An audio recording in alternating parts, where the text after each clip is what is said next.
So the question is, la question, Fernando, eh bien, qu'est-ce que tu penses est important dans la formation et l'entraînement d'un danseur professionnel aujourd'hui? Ben, je pense que les danseurs amateurs qui voudraient devenir professionnels et les professionnels déjà, actuellement, je pense qu'ils ont beaucoup de chances. On a beaucoup de chances toujours parce qu'on est toujours en perpétuelle formation, on pourrait dire. Je pense qu'on a beaucoup de chances parce qu'il y a un rassemblage de techniques, des expériences, de plein de créateurs. Mais à la fois, il y a un danger, il y a aussi les dangers de la confusion, parce que on est tellement pris par des opinions, par des vérités entre guillemets, euh, pour définir la danse contemporaine, entre autres. Je pense que la bonne danse, les bons professeurs, la bonne méthode, les bons pédagogues release, je pense qu'il a derrière lui une grande expérience, un grand vécu. Et c'est ça qui fera la transmission intéressante et importante pour les danseurs. La danse, elle doit rester aussi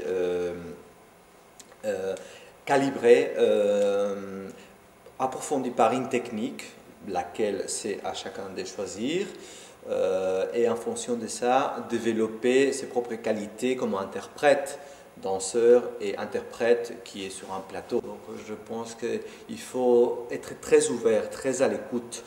Moi j'estime que la danse, c'est un grand monde et dans la danse on englobe tout ce qu'on peut imaginer, depuis les danses primitives, les danses populaires, les danses plus raffinées, la danse classique. C'est très important de suivre une technique. Parfois même pendant des périodes de la natation, le tai chi, le yoga, danse classique, je pense qu'il faut écouter les jeunes danseurs ou les danseurs professionnels. Qu'est-ce qu'il le faut dans un moment donné en fonction de son activité, on pourrait dire aussi en fonction de où est-ce qu'on habite, de la saison de l'année, s'il fait froid, qu'est-ce qu'on est en train de faire à ce moment-là, s'il y a une création. Ça fait partie aussi de l'intelligence, de l'autonomie du danseur actuel, qui est une autre qu'il y a, c'est pas 10, 15, 20 ans, où les danseurs étaient beaucoup plus attachés à une structure, à une compagnie, et ils étaient moins autonomes.